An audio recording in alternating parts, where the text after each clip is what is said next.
On a frozen February night in 1943, Norway's snowy silence was pierced by the blare of alarms, barking guard dogs and spotlights slashing through the dark. The world's largest heavy water plant had just been sabotaged. In this video, using the latest maps, unique wartime footage, as well as the personal stories of those who were there, we'll follow in the ski tracks of those brave commandos who stopped the Nazi atomic program in its tracks. This is the story of Operation Gunnerside. By early 1939, the race for atomic energy was still in its relative infancy. The Germans had created their infamous Uranium Club, led by the Reich's brightest minds, including Kurt Diebner as well as Nobel Prize winner Werner Heisenberg.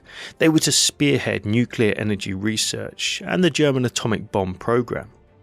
It's no exaggeration to say that nuclear energy is complex and requires many components, but one stood out from the others: a moderator. Used to slow down the bombardment of neutrons and control the fission process, it effectively helped sustain a chain reaction.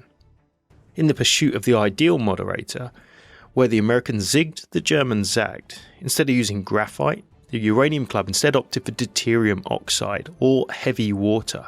But what is it? Simply put, it's water where the hydrogen in its molecules has been replaced by deuterium, giving it a heavier molecular construction. This means that, compared to regular water, it has a higher density that helps slow neutrons down just enough without actually absorbing them during the fission process. Heisenberg and co. knew that if they were to fully harness the potential of atomic energy, they would need a well-established hydroelectric plant and a skilled team, one that could manufacture heavy water on an industrial scale. This would all come within arm's reach with Operation Gunnerside, Germany's invasion of Denmark and Norway on the 9th of April 1940. Not only was Norway key to Hitler's plans to disrupt Allied shipping in the North Atlantic, but it was also home to the world's largest hydroelectric plant. Located just here outside the town of Rjukan in the Telemark region stands the Vemork hydroelectric power plant.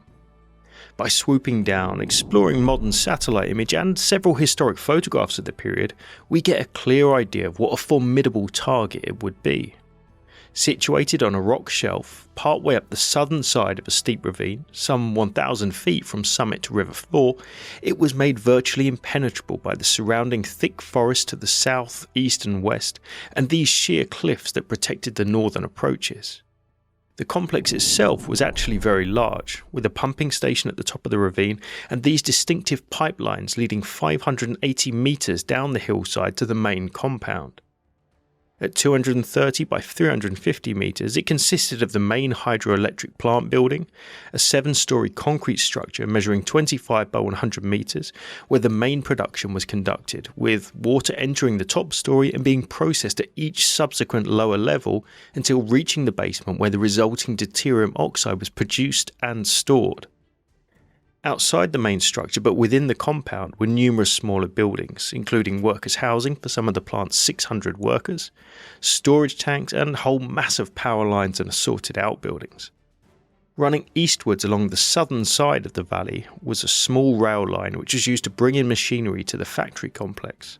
For those who worked in the complex, access was made by this single route, a road cut into the hillside which crossed the ravine to its north via this suspension bridge. It's clear that if the Allies were to target Vemork, which had fallen into German hands shortly after the initial April invasion, it was going to be a tough nut to crack, but where there's a will, there's a way. Meanwhile, the British had caught a whiff of the Germans' interest in the plant through Norwegian resistance, more specifically, Professor Leif Tronstad, a former plant consultant. But it didn't take a nuclear scientist to know that an atomic bomb in the hands of Hitler would quite simply spell disaster. Something had to be done. But how exactly? Well, British High Command was asking that very same question. Of course, it meant destroying or sabotaging the Vemork plant, but it was easier said than done. Bombing from the air was considered to be too risky due to the plant's awkward situation, and no guarantee that it would destroy the capacitors or the tubes of heavy water located deep in the main building's basement. Seemingly, all roads led to sending operatives into the plant and destroying it from the inside. A suicide mission? Possibly, but after some long deliberation it was deemed to be the only viable option. Fast forward to January 1943. The Allies, they were in a tricky spot.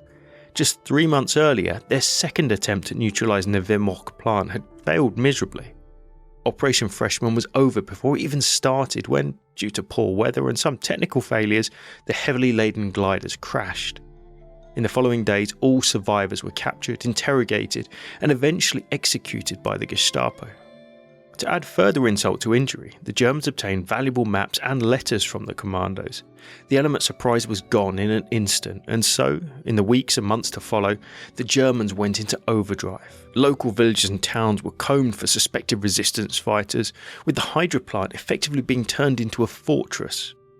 Returning to that 1940s image and consulting historical records, we learn that guard towers with searchlights, electrified barbed wire fences, patrols with dogs, and hidden machine gun nests were all installed around the main compound. Around the entire perimeter, hundreds of anti-personnel S-mines were sewn into the ground, making most approaches impossible. In addition, a barracks building housing some 20 to 30 guards was established in the main compound and a permanently manned sentry post installed on the north side of the suspension bridge on the plant's only approach road. A tough job had just got even tougher. The Allies went back to the drawing board. Enter Operation Gunnerside. Taking their lessons from the previous failed attempts, it was clear that a different approach was needed. How would the British now look to infiltrate and sabotage Vemork? And what would make Gunnerside succeed where Operations Grouse and Freshman had failed? From the very start, it would look rather different. Instead of sending in glider troops as with the previous attempts, the commandos would now parachute onto the Hardanger Plateau, situated right here in the Telemark region's wilderness. After which they would ski their way southeastwards across Norway's frozen landscape to the Hydra plant, some 63 kilometres away, all the while avoiding hostile patrols. A tough prospect. Once there, they would infiltrate the plant, descend to the basement and use explosive charges to destroy the equipment crucial for the production of deuterium oxide. There was, though, a glimmer of hope. The Special Operations Executive knew that some survivors of Operation Grouse were still operational in the Vemork area. With this, not only did the SOE now have operatives who were more familiar with the terrain, but they also had boots on the ground to share vital intelligence with them. It was decided that the new commandos would meet up with the Grouse team and strike Vemork. But who were the men chosen for the job? Let's meet a few. First, there's 23-year-old Norwegian native 2nd Lieutenant Joachim Ronneberg. Born into a prominent business family, he joined the Norwegian Independent Company 1, better known as Company Linge, in 1941, after having escaped by boat to Scotland. When Gunnerside launched, he would head the demolition squad. Joining him as second in command and cover squad leader was 31-year-old Sergeant Knut Halkelid. Born in Brooklyn, New York, to Norwegian parents, his family returned to Norway when he was 2 years old. Once war came to Norway, he joined the fight in the south, eventually also joining Company Linge after escaping the Gestapo's clutches. He was originally supposed to be part of Operation Grouse, but as fate would have it, he was injured just before their departure to Norway. Making up the rest of Team Gunnerside were Fredrik Kaiser, Kasper Idland, Hans Storhaug and Birger Stromsheim. And so, on the evening of the 17th of February 1943, Joachim and his men sat with bated breath as the humming of the Halifax engines brought them ever closer to their jump zone. Nervously they watched and waited, having already made one unsuccessful drop attempt. Then suddenly the green light was on and into the darkness they jumped. Ronneberg recalled that moment. At first we thought we'd been dropped on the right spot, and we made our depots and put down poles for finding the depots when we returned. However, we soon discovered that we were 25 kilometres away from where we should have landed, and things looked very difficult. It turned out that they'd been dropped on a frozen lake some 64 kilometres away from Grouse Team's hideout. If that wasn't enough, their trek was immediately delayed by 5 days when heavy snowstorms hit. Luckily, their extensive training back in Scotland had prepared them well. While most were already adept at survival techniques, they now used their training in Arctic warfare, map reading and camouflage to make the perilous journey towards their rendezvous. Some days later, they finally made contact with the remnants of Grouse Team, now renamed Swallow Team, who had been laying low in a ski shack on the Hardanger Plateau. With no time to waste, they planned their combined assault. We were planning to go down the slopes from the mountains between Vemork and Ryuken, but the local guide said that there was too much snow and the slope was too steep. We said that we planned to cross the gorge and they told us that was not possible. Their solution was to mingle with the shift workers when they came up at 10 PM and get rid of the sentries down on the suspension bridge. We said, well, we'll have to try the gorge, because if we have 20 Norwegians as onlookers when we kill the Germans down there, they'll be shot the next morning. Seemingly caught between a rock and a hard place, the commandos pulled their ace, inside information given to them by a former manager of the plant, Jomar Brun. Thanks to him, not only did they have crucial information regarding the layout of the plant and its security systems, but they also found a possible chink in Vemork's armour, the railway line that runs through the mountains and into the facility. Let's take a look. Winding through this very section of the forested mountainside, it was used to ferry equipment and supplies into the compound. Naturally, it would need to pass through the electric fencing. It was here where the potential weak point lay. Given its remote location, it was safe to assume that it would only be lightly guarded. This gave the commandos a better chance to slip past the guarding sentries undetected. The last thing they needed was to be spotted and have the entire German garrison on their backs. Armed with Thompson submachine guns, explosives and grenades, the commandos made their move on the 27th of February 1943. Battling the savage winter gusts, Team Gunnerside made their approach from here, the northern slope. Ditching their skis and camouflage suits in this location, they took out their grappling hooks and started their slow descent down the hillside. Ronneberg remembers.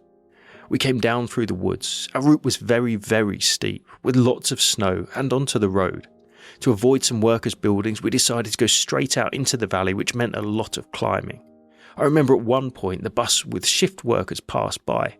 Two of my men who were hiding above the road waiting for the bus to pass nearly fell down on top of the roof of the bus, but it turned out alright. A lucky escape. But now they needed to face the next challenge, crossing the river. Having initially planned to cross over this suspension bridge, it soon became apparent that it was too heavily guarded. They needed to find another way. Ronneberg sent one of his team members to scout for a safer crossing elsewhere. He returned 4 hours later. They were in luck. Some couple of 100 yards further up, he had found a shallower frozen section that they could safely cross with gear and guns in hand. Team Gunnerside quietly and slowly slid their way across the ice, with each step bringing them closer to their target. Now, on the opposite bank, their approach to Vemork began in earnest. After already spending hours traversing the valley's steep northern slopes, they had to repeat the feat by scaling the equally difficult southern slope that would take them to the railway line right here. Finally, at around 11:30 PM, all were in place and within striking distance of the plant just a few hundred meters away. While the harsh winter winds had helped them remain silent ghosts in the snow so far, patience in the freezing conditions was equally hard. One wrong move, one slight misjudgment, and all was up. Waiting, biding their time. If their intelligence was correct, the Germans would be changing guards in about 30 minutes' time. We were sitting just outside the fence, watching the changing of the guard down on the bridge. We saw them pass by and waited until they entered the barracks, and then we thought, as it was just over midnight, this is it. We cut a padlock gate and went inside. They had made it. Now the main mission could begin. The weeks of training, months of attempts, and the collective Allied hopes all rested on their shoulders.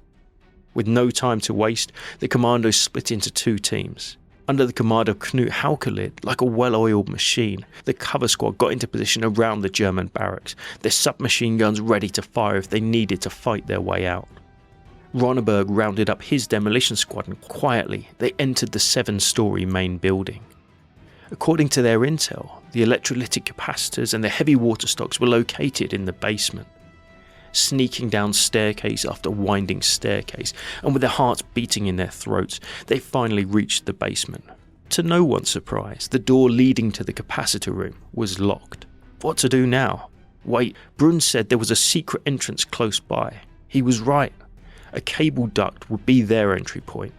Hurriedly, two commanders were boosted into the duct that ran along the ceiling, and while the others stood guard, they crawled through the narrow space.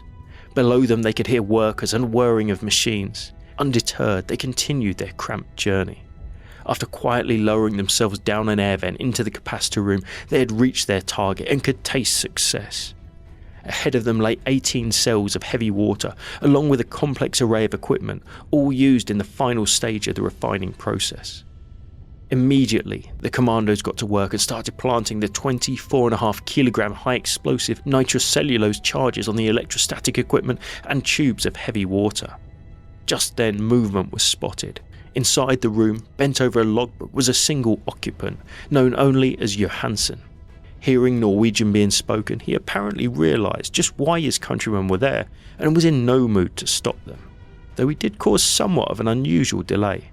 He asked for his glasses. It was difficult to get glasses in Norway, so he wanted to have them before we lit the charges.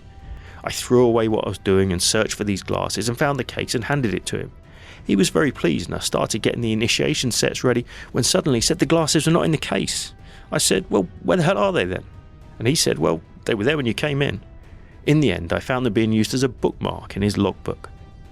With the drama over, the now bespectacled Johansen was sent away from the area as the men in the room pressed on, changed the preset 2-minute fuses to a much more dangerous 30 seconds before initiating the sequence and running for the door. A short time later, the basement was rocked by explosions, laying waste to all equipment and stored heavy water. Surely though, the detonations hadn't gone unnoticed, and the Germans would be storming their position at any moment. But to their surprise, there was no sound of alarm, no rushing feet, silence. The basement's thick concrete must have muffled the explosions. This stroke of luck bought the commandos more precious minutes to make their escape.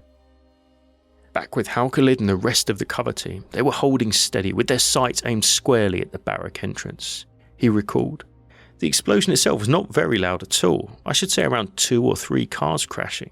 In fact, the only response was a single German guard appearing from the barracks before returning a short time later, torch in hand, to sweep his beam across the lower stories of the main building. Nothing happening. He didn't know it, but his every move was tracked by 2 sniper rifles and 3 Thompson submachine gun wielding commandos, just a handful of yards away. Finding nothing, he returned to the warmth of his wooden barrack block. Despite the rather disappointing bang, Ronneberg and his team now came racing back up the stairs to meet with the cover team. Returning to their entry point along the train line, one by one, they slipped back through the fence and like ghosts, disappeared into the night.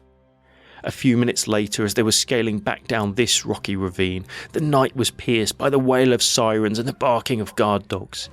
In the distance, German voices shouted angrily as flames spread through the building. But it was too late. The job was done, and the Germans never even knew what had hit them. The raid on the Vemork hydro plant was a resounding success and went down as one of the war's greatest special operations, despite not a single shot being fired. The commandos' bravery had very real consequences for the German atomic program too. In a matter of seconds, over 500 kilograms of heavy water was lost, but more importantly, so too the specialised machinery required to manufacture it. It would take the Germans months to repair the damage and even more months to replenish their destroyed supply of heavy water.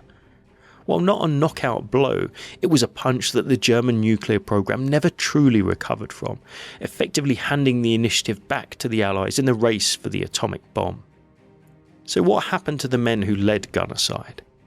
Leader of the cover team, Knut Haukelid's fight against German heavy water was only getting started. In 1944, upon orders from the British War Cabinet, he would help sabotage and sink the ferry SF Hydro as she transported heavy water across Lake Tinn. He would remain in the military until 1974, retiring as a lieutenant colonel. He died in 1994, aged 83. And what about Joachim Ronneberg? His fight against the occupiers would continue too. He would participate in various sabotage missions right up until Norway's liberation in 1945 and would receive multiple awards, including Norway's highest military honour. Today, the Vemork plant main building, which replaced the demolished wartime one in 1977, is designated a UNESCO World Heritage Site and houses a museum honouring all of those who risked and in many cases gave their lives to strike a vital blow against the Nazi atomic bomb project. A sacrifice we shouldn't forget. Thanks for watching. If you enjoyed this video, why not check out our dedicated podcast, World War II, Both Sides of the Wire. Join hosts Jesse Alexander and Professor Matthias Strohn as they look at the fascinating story of the German occupation of Norway. Catch it right here on YouTube or on your favourite podcast platform. That's all this time. We'll We'll see you again soon.